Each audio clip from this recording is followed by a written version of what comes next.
연세대학교에 나왔습니다. 연세대학교는 1885년 설립된 광해원과 1915년 설립된 조선기독교대학을 연원으로 두고 시작하여 1957년 연희대학교와 세브란스 의과대학이 통합하며 연세대학교가 되었습니다.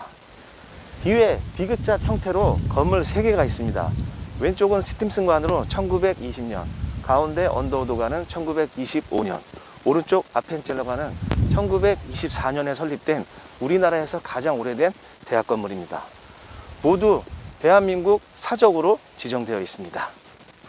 앞에 있는 동상은 연세대학교 설립자인 호러스 그랜트 언더우드입니다. 이곳부터 해서 쭉 가는 길이 백양로입니다. 연세대학교의 중앙에 있는 길로 1930년대 백양목을 심은 데서 유래하였습니다.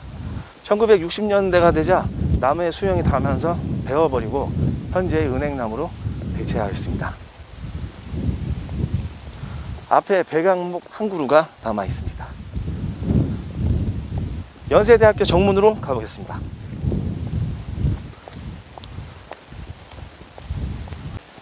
신촌이라는 지명은 새로운 마을이라는 뜻에서 유래하였습니다. 조선시대에는 태조가 이곳을 수도로 삼자는 신하들의 여론에 따라서 이 일대를 둘러보고 갔으나 최종 도읍지로는 선정되지 못했습니다. 하지만 조선 초기 3대 이궁이자 별궁인 연희궁이 있었습니다. 표지석은 이 앞에 있지만 당시 이 일대는 뽕나무들이 있었던 곳으로 연희궁은 연희동 궁둥산 자락에 있었던 것으로 추정하고 있습니다. 연세대학교는 처음 설계 당시에 신촌 오거리부터 학교까지 전부였고 교내 중앙을 관통하는 경의선 기찻길이 지나가는 것으로 예정되어 있었습니다. 하지만 조선 왕실의 반대로 무산되면서 오늘날 캠퍼스까지를 정하고 신촌 상권과 캠퍼스의 경계선으로 성산대로가 들어선 것입니다.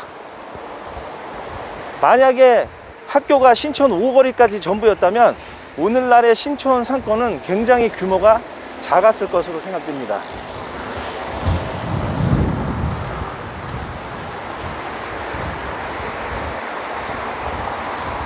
길 건너 연세로를 따라서 2호선 신촌역으로 가보겠습니다.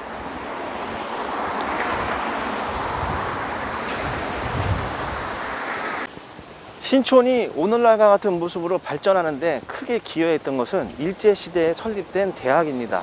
1917년 연세대학교는 현재의 부지를 매입하면서 이전하게 되었고 이화여대 역시 1935년 현재의 자리로 이전해 왔습니다. 그러면서 신촌은 서구 근대 교육의 중심지가 되었습니다. 해방과 한국전쟁을 거친 60년대부터는 이 일대가 택지 개발되면서 주거지역이 형성되고 명동의 문화가 전파되면서 새로운 문화가 꽃을 피기 시작합니다. 1970년대, 80년대에는 교통의 확충으로 구도심이 되면서 대학 문화의 중심지가 되었습니다. 이 시기에 신촌을 상징하는 단어들은 언더그라운드 음악, 소극장, 서점, 원두커피, 다방 같은 문화였고 신촌의 문화는 전국으로 확산될 만큼 파급력이 있던 곳이었습니다. 한마디로 문화가 들어와서 바깥으로 꽃을 피우는 곳이었습니다.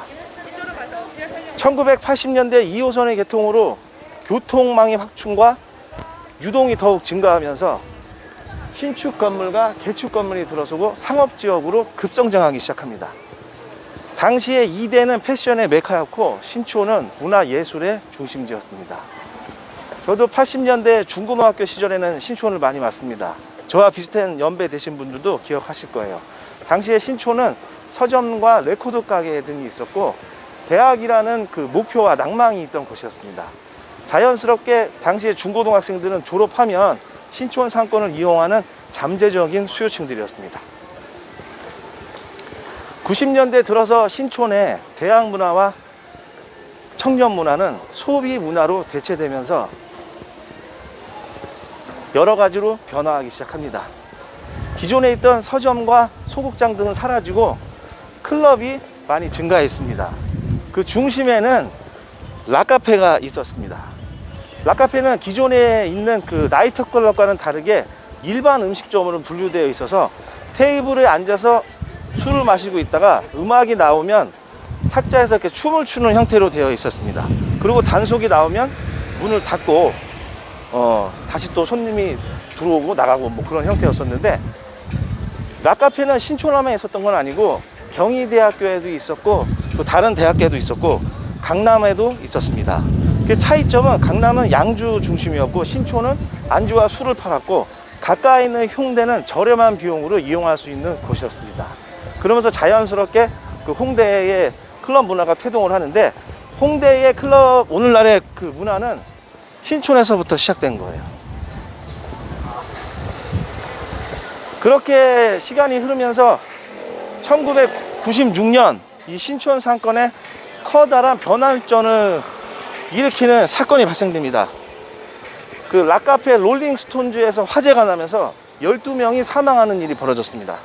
이 사건을 계기로 신촌은 그 전국에 이슈가 되었고 폐쇄성이라는 단어가 등장하기 시작하면서 단속의 집중 포화를 맞습니다. 그러면서 많은 락카페들이 문을 닫고 철퇴를 맞았습니다.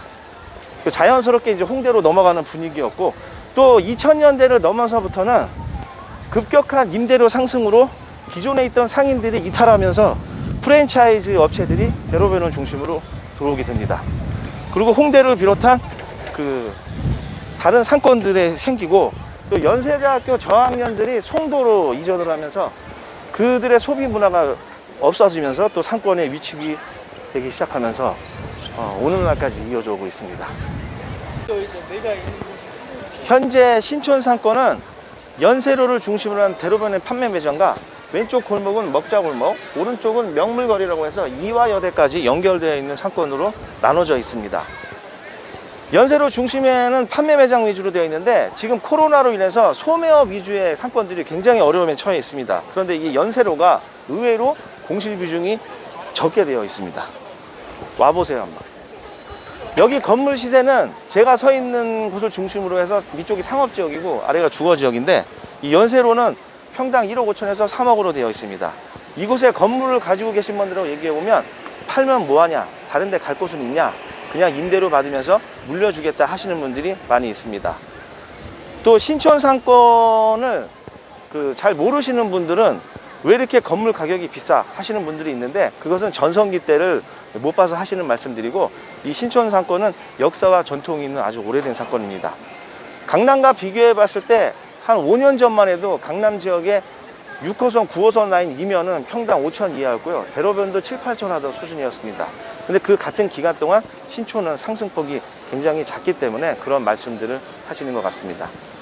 오늘날의 신촌은 3개의 타이틀이 아직도 있습니다. 도심에서 서강과 영등포로 연결되는 부도심 지역이고, 주변에 그 많은 대학들이 있는 대학가고, 세 번째는 교통망이 일산 파주 노선이 있는 곳입니다. 따라서 현재 시점에서 서울 지역의 많은 곳들이 건물 가격이 올라와 있는데, 지금 시점에서 신촌과 비교하고 미래를 비교하면서 예측해 본다면 아주 재미있을 것이라고 생각됩니다.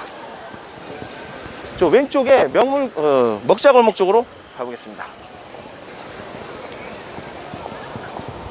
신촌 먹자골목은 제가 서 있는 방향에서 왼쪽으로 해서 바둑판 모양으로 빽빽하게 매장들이 형성되어 있습니다. 말 그대로 먹자골목이기 때문에 주류 업종과 외식 업종 위주로 되어 있고요.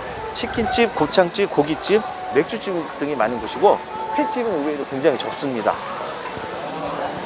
건물 시세는 이 전체가 5천에서 9천만 원 중반으로 형성되어 있습니다.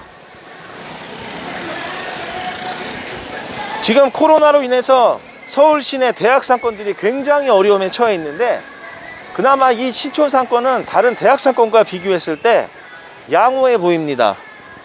물론 이 신촌 상권이 대학 상권은 아니고 광역 상권이죠. 상업자 입장에서 생각해 보면 신촌에서 이 트렌드의 지속성과 유행을 따라가지 않고 자기만의 색깔을 가는 거에 고민이 많으실 거예요. 근데 지금 코로나로 인해서 사람들이 많이 못 오는 것도 있고, 송도의 저학년들이 여기에 또 안 오고, 또 대학가 주변에 있는 직장인들이 회식을 안 하다 보니까 예전에 비해서는 많은 어려움에 처해 있는 상황입니다. 그리고 오시는 분들도 소규모로 오고 이제 트렌드를 따라가다 보니까 새로운 업종만 계속 쫓아가고 기존에 처지면 또 바뀌고 이걸 반복하고 있는 상황이죠. 하지만 한편으로 생각해보면 이 신촌은 역사와 전통이 있는 오래된 상권이고 또 다음 세대까지 연결되어 수 있는 추억이 많은 곳이기 때문에 그런 지속성을 갖고 갈 수 있는 요소는 있어요. 그리고 지금 코로나로 인해서 과거에 비하면 권리금과 그 월세 시세가 굉장히 지금 낮기 때문에 이때가 오히려 반대로 생각하면 기회일 수도 있습니다. 여기에 내가 인건비와 월세를 조정할 수 있는 중소형 규모의 가게를 얻고 또 장인 정신을 가지고 프랜차이즈가 아닌 뚝심을 가지고 밀어붙일 수 있는 사람이 있다면 그래도 여기는 서울 도심 한복판이기 때문에 요즘에는 맘만 있으면 차를 타고 산속으로 가는 세상입니다. 그럼 여기서 못할 이유가 없어요. 무슨 길을 따라서 가는 상권들은 트렌드에 민감하고 또 권리금 월세가 굉장히 많이 오르는 타이밍이 있습니다. 또 이 신촌을 다시 한번 생각해 보면 어떨까 하고 이 우드스탁만 하더라도 제가 이제 90년대 초반부터 이용하고 있는 굉장히 신촌에서 오래된 가게인데 여기뿐만 아니라 이 2층에 대의원도 그렇고 오래된 그 신촌의 가게들이 아직도 남아 있어요. 이 가게들은 그 나름대로 그 자기 색깔을 가지고 뚝심 있게 밀어붙이면서 세대를 연결하면서 왔기 때문에 유지가 되어 있는 것입니다. 그래서 그런 요인들을 지금 20, 30대 창업자분들이 한번 생각해 보면 어떨까 하는 제 개인적인 생각이니까 저하고 생각이 다르신 분은 오해 많아 주시기 바랍니다. 이 신촌 상권이 그 90년대 이제만 해도 지금 뭐 막 쓸려 다녔죠. 골목골목에도 이제 쭉쭉쭉 들어갔는데 지금은 그런 상권은 이제 아니지만 당시에도 상권에 한계가 있던 게 지형적으로 보면 이제 오른쪽이 초등학교 뒤에서 이제 언덕으로 되어 있어요. 그리고 주택이 빽빽한 지역인데 6.25 때는 이게 주요 격전지였습니다. 그리고 반대편에 명물거리 쪽도 언덕으로 빽빽하게 되어 있기 때문에 지형적으로 확장의 한계성이 있었어요, 신촌이. 근데 그에 비해서 홍대는 2000년대 넘어오면서 평지로 되어 있으면서 6호선과 공항, 철도, 경의선 등이 생기면서 넓게 동네로 확장됐죠. 그런 차이점이 있었습니다. 그리고 여기 건물들이 보통 오래된 주택에서 상권이 확장되면서 이렇게 상가주택으로 변하고 왔잖아요. 그래서 저층은 보통 상가로 되어 있고 위에는 이제 주택이나 아니면 상가로 되어 있으면 고시원이나 고시텔, 뭐 민박 이런 걸로 되어 있습니다. 그래서 이제 투자하시는 입장에서 보면은 용도 변경을 해야 되는 부분도 있고 또 대출에 문제가 있기 때문에 자금에 이제 여유가 안 되시는 분들이 쉽게 투자를 못했던 그 경우도 많이 있었습니다. 건물 형태는 그렇게 되어 있어요. 아무래도 그 저학년이 없다 보니까 이 하숙 문화가 좀 위축되면서 유동이 확실히 옛날보다는 적은 건 사실이에요. 저 건너편으로 해서 명물거리 쪽으로 가보겠습니다.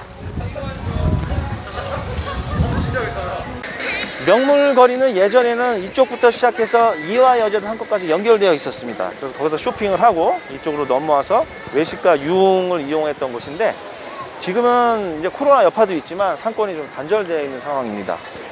이곳은 먹자 골목하고는 다르게 객단가가 조금 있고요. 건물 시세도 연세로 다음으로 비싼 평당 1억에서 1억 5천만 원에 형성되어 있습니다. 다른 상권에 비해서는 상승폭이 그렇게 크지 않았는데 워낙 처음에 높게 형성되어 있었다 보니까 임대료가 아직까지는 비싼 편으로 되어 있어요. 연세로를 중심으로 해서 차 없는 거리를 조성하고 축제를 하면서 젊은 사람들을 유치하기 위해서 많이 노력을 하고 있지만 아직까지는 볼거리나 특색면에서 부족해 보이는 것은 사실이기도 합니다. 신촌 상권은 과거부터 문화를 선도했던 지역이고 고유의 특색이 있던 곳인데 그런 것들이 사라지다 보니까 많이 이탈이 됐습니다. 따라서 해답도 그런 것을 생각해 본다면 다시 신촌만이 갖고 있는 고유의 문화를 찾아간다면 사람들이 다시 올 수 있을 것이라고 생각합니다. 오늘은 신촌을 봤고요. 다음 편에는 연결선상에서 홍대로 가보겠습니다. 감사합니다.